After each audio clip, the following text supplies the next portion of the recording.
Portland, Oregon is home to the American Cider Association, the folks who put on CiderCon every year. So far in my CiderCon adventure, I've been to Chicago, Illinois, Oakland, California, and Richmond, Virginia. In 2024, the adventure took me to one of, if not the most well-known location for cider in the United States and the world, the Pacific Northwest. CiderCon 2024 in Portland was everything I expected and more. Crazy weather, good friends, and plenty of new beverages to try. Even though I spent over a week between Oregon and Washington, I feel like I just scratched the surface of what this part of the country has to offer cider enthusiasts. From small town to big city, I tried to see it all on this adventure. Let's get into it.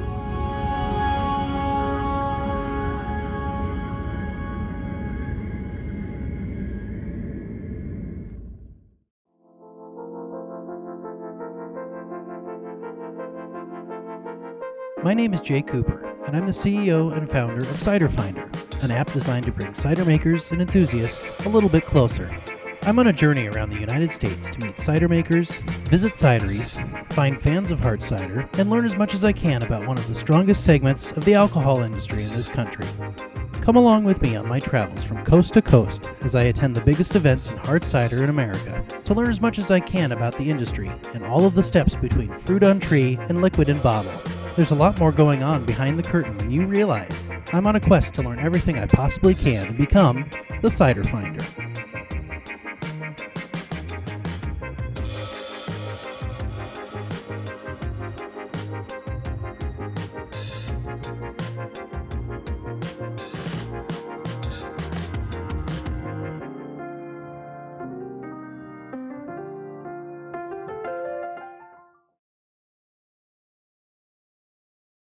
Well, I made it out to Oregon for CiderCon 2024. Relatively long flight. Went from home to Chicago, out to Portland. So the final leg of the flight was about 4.5 hours. Got out, pouring rain. It's like what you'd expect out here in the Pacific Northwest. And then had about an hour's drive ahead of me once I got to the airport in Portland to get out here to Hood River. It's about an hour away, about 50 miles or so. And rode out here, mountains, so you can't have the kind of grid pattern we have in the Midwest where everything runs either north-south or east-west. It's a lot more windy roads. So windy road combined with darkness combined with pouring rain for an hour made for quite an adventure on Interstate 84. But I made it before it got too cold, where everything started freezing. So it was rain when I fell asleep last night.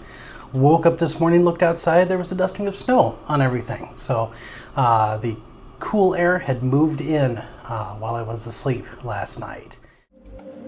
Learning from the lessons of 2020, I decided to explore a bit of Oregon beyond Portland, so I arrived a few days before the convention began and spent a couple of nights in Hood River, about an hour by car east of the Portland Metro. The drive out there from the Portland airport was a bit of an adventure. The interstate runs between the Columbia River on one side and mountains on the other, and the entire stretch between the city and Hood River runs through heavily forested parkland, so it was pitch black apart from the headlights of oncoming traffic. Hood River has 3 cideries, one of which functions more as a restaurant that makes cider. Just before I set out to my first stop, my phone buzzed at me and informed me that there was a blizzard warning for the area starting the next morning, so time was of the essence. My first stop was Double Mountain Brewery. Something I noticed was that beer and cider were much more intertwined here than in other parts of the country. Many places that started out as breweries moved into cider production to complement their beer. Double Mountain offered a flight of their entire selection of cider except for their ice cider, which had to be purchased separately. I started with the flight of the 4 regular strength beverages, 3 ciders and 1 Perry. As usual, the Perry was my favorite of this bunch. My overall favorite was the ice cider, one of the few things that outranks Perry on my list. The tap room was one of those places where, if I lived near there, I probably would visit quite often. I wound up having lunch there as well, before moving on to my next stop. You can't turn down a BLT sandwich, and theirs was quite good. My next stop involved heading up the mountain further into town to Working Hands Brewery. Again, this was a beer place that also became a cidery in order to bring more people into the establishment. They even had the place split where those under 21 could go and enjoy food and non-alcoholic drinks, while those of us of age could try the adult stuff. I grabbed a flight of 5 different ciders, nearly their entire selection. Juicebox, their semi-sweet cider, was my favorite, and I ended up taking a can of it back to the hotel when I left. By stop number 3 at Crush Cider Cafe, it had gotten pretty chilly, and a few flurries were starting to fly through the air. I was in luck. Not only did Crush have an amazing selection of ciders to choose from, they also had an amazing chili that complemented the weather perfectly. There were so many ciders to choose from, I decided to get a flight of 6 in an effort to get a sampling of a wide variety of what they made. Had I known there were so many options, I would have made more time in my day to spend here, as I was there the last couple of hours they were open and the blizzard conditions were closing in on Hood River. Unfortunately, I lost the next day to snow, a sign of things to come for the rest of the trip. I made the most of it though, sleeping in and getting my body situated to Pacific time from Central time.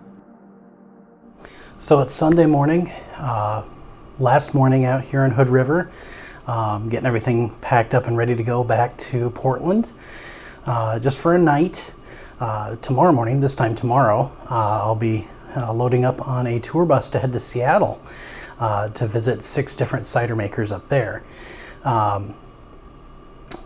It really should be a fun adventure.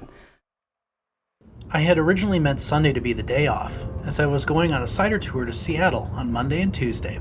Because of the blizzard on Saturday, I decided to make a stop on the way back to Portland at McMenamin's Edgefield, a resort property dating back to 1911. It looked like there were a number of fun outdoor things to do in the warmer weather, but since it was January, all of the activity was happening inside the main building. The entrance to the cidery was in the rear of the building. Before sampling some cider, I stopped in at the restaurant on the main floor for a cheeseburger and fries. I then went down into the cellar, where the tasting room was, and worked my way through the menu. They had both cider and beer available, but no wine, contrary to the signage outside. I first had a flight of the 4 standard ciders: apple, cranberry tangerine, lemon spice, and blackberry, followed by samples of their muscat and Earl Grey ciders. I love the blackberry cider, so I ended up having a full pour of that cider as well. I also had a great conversation with the staff, finding out that the blizzard we had in the mountains was an ice storm at lower elevation in Portland. Luckily, the roads were clear enough to get downtown and checked into the hotel for the night to prepare for the 2-day journey to and from Seattle. I'm going to be getting on the bus here in just a few minutes. We're going to be heading north to Seattle from Portland. We'll be stopping for lunch at Locust Cider in one of the kind of Seattle area suburbs.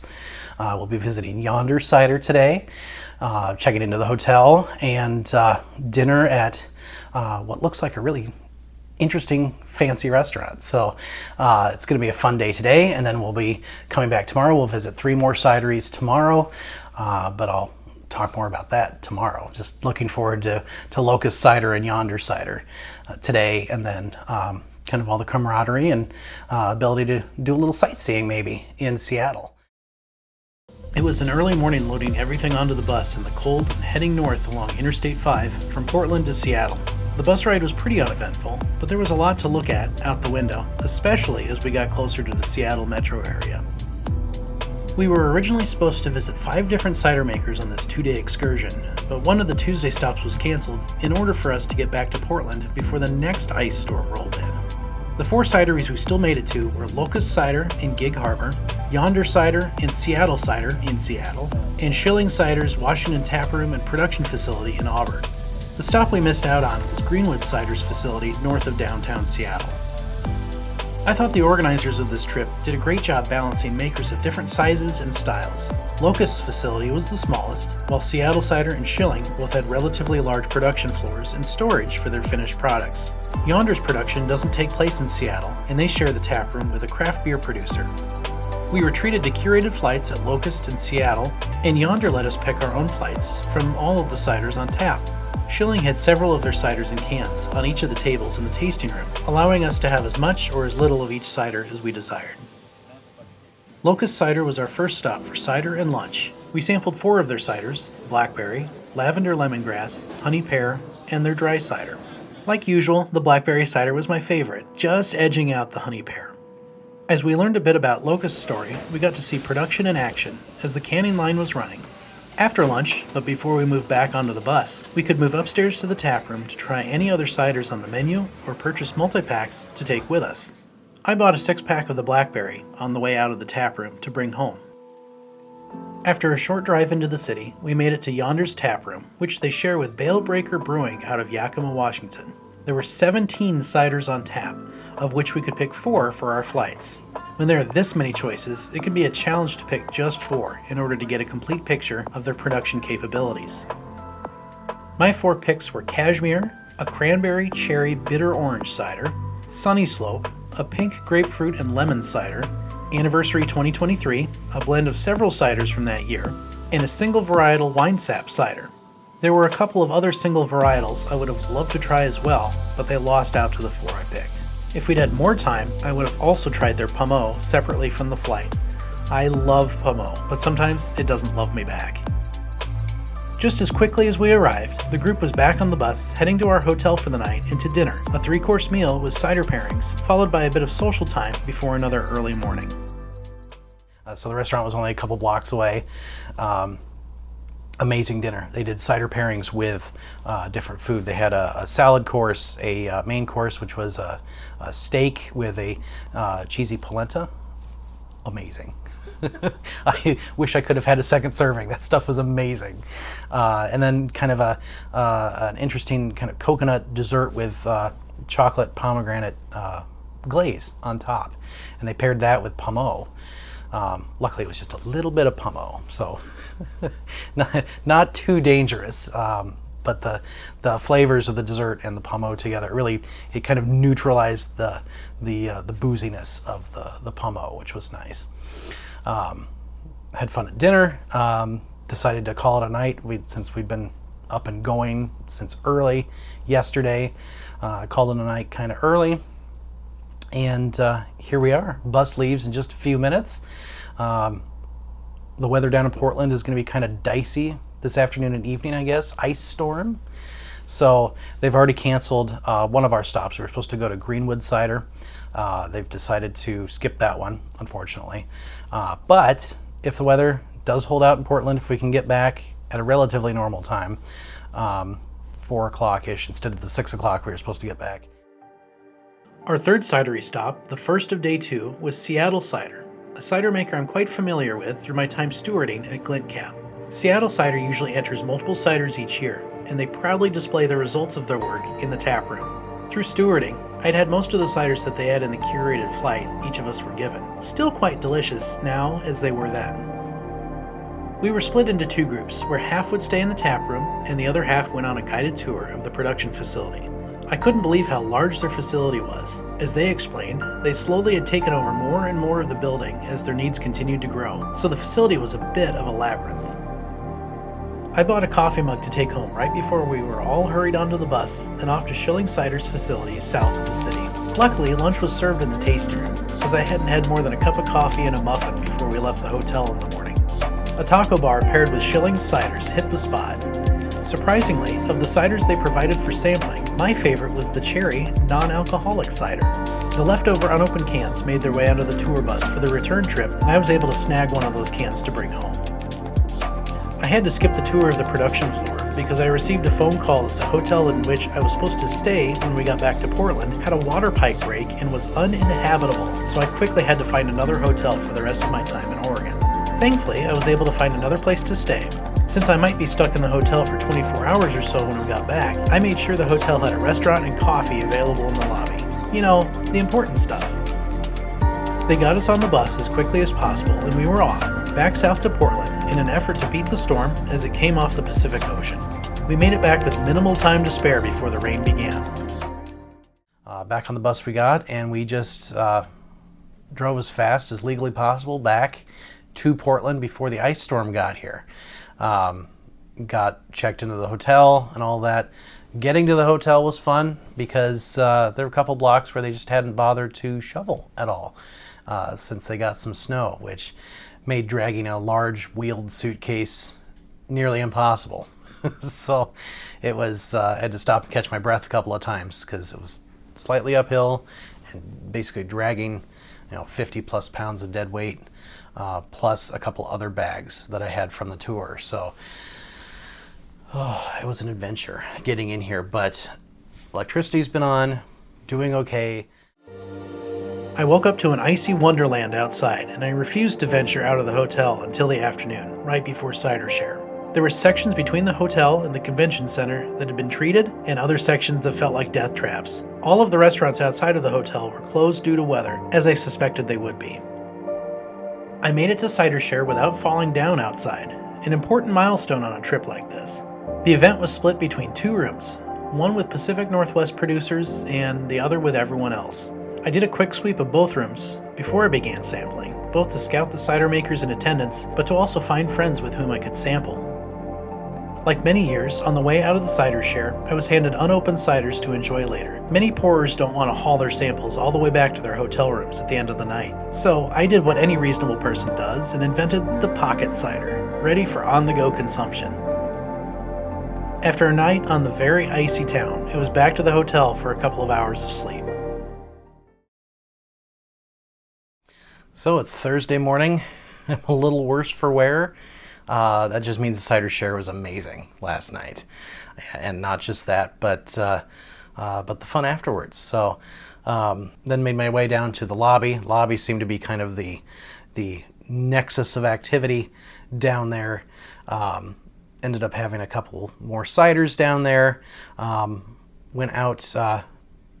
Was going to go out with a group of folks, but as you can probably tell, my head was not feeling great, so ended up just coming back to the hotel here. My first scheduled tasting session of this year's CiderCon wasn't until the afternoon, so I had a little time to recover before diving in again. I joined the convention at lunch on Thursday morning, and then went to the tasting called Pear Necessities, which featured 4 amazing pairings, including one from Oliver's Cider and one from Ross on Wye. This session was worth the price of admission. Later that afternoon, there was a happy hour in the trade show, right by the Michigan Cider Association trailer, which, for some reason this year, was blessed by Cider Jesus. After the happy hour, several of my cider friends and I went across the street to the New York Cider Association tasting, which had become its own thing since the first pop-up in Richmond, Virginia, and formalized as a separate event in Chicago at CiderCon 2023. I'd had a great time at the Richmond pop-up and the full event in Chicago, so I immediately grabbed a ticket when they became available. The New York Cider Association hit it out of the park once again in 2024. I was able to try every cider available, and the mini donuts and other hors d'oeuvres were amazing. They finally had to kick us out of the space at the end of the event, so a bunch of us walked back across the street to another super secret cider exchange event in the space where the Cider Share was held the previous evening. I don't have cider to exchange, but I guess they love my personality, so they invite me each year. And again, some amazing stuff. Someone ended up bringing an entire flight of Cider Riot ciders that they had been hanging on to, one of them since 2014. So impressive. You got to try just a few drops of each one of them, and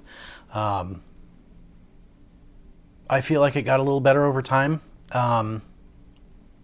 Interesting to hear what other people think who got to try a little bit of each year from 2014 on until they closed. So just so much great stuff.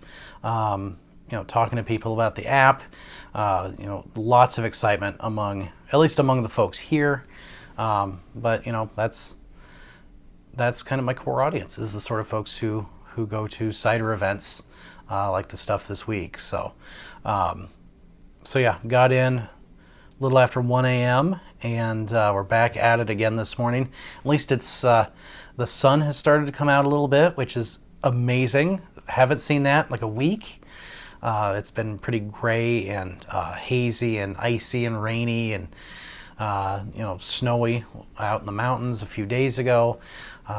So just nice to see the sun for the first time pretty much on this trip, maybe second time on the trip. It was another late morning on Friday, joining the convention for my second tasting of the event, New Frontiers in Traditional European Cider Regions. My favorite was the Spanish entry, which was a combination of ice cider, which I'd had before, and fire cider, which was a new style to me. I really loved the dark color of the cider, and the taste was out of this world. I also really liked the low ABV Perry from England. It was really refreshing. After lunch, I strolled through the trade show before it closed, before returning to the hotel for a quick nap. I knew it was going to be another late night, starting with the Cider Canada party on the top floor of the host hotel. I'm not exactly sure how we crammed so many people into a hotel suite, but we made it work. Then a bunch of us left the hotel and went to Schilling's Portland tap room for the Michigan Cider Association tap takeover. It was a chilly night, but the fire pits on the patio felt great. Our final stop for the night was a place called The Place, which was about as warm and humid as the hotel suite was during the Canadian event.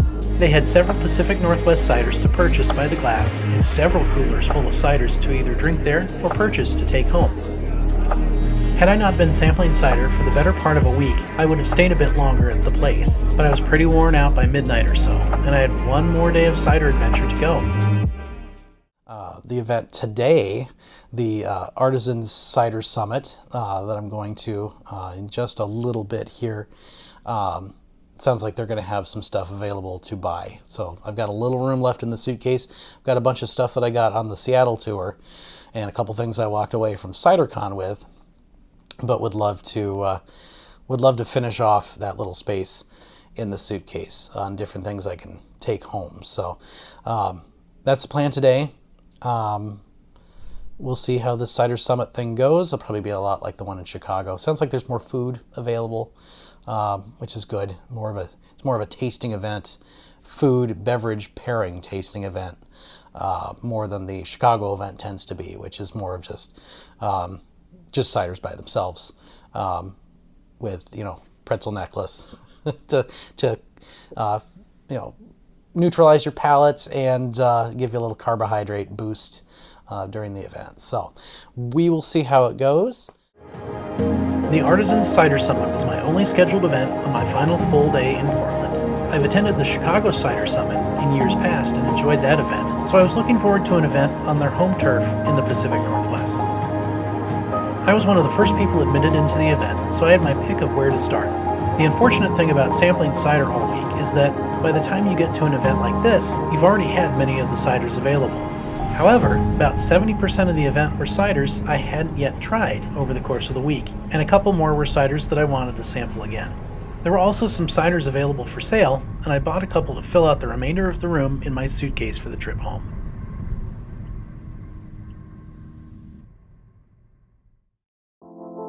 After a long 10-day trip to the Pacific Northwest, it was time to head home. I had a lot of fun with old friends and new, had a chance to sample some of the best cider in the country and the world, and brave some treacherous weather, the worst of the entire winter. I really hope to make it out that direction again, preferably during the summer. We'll see where CiderCon decides to land when it comes to the West Coast in 2028, if the current rotation holds up. CiderCon 2026 is scheduled for Providence, Rhode Island, another place I've yet to visit. We'll see what the future brings. Keep enjoying that cider.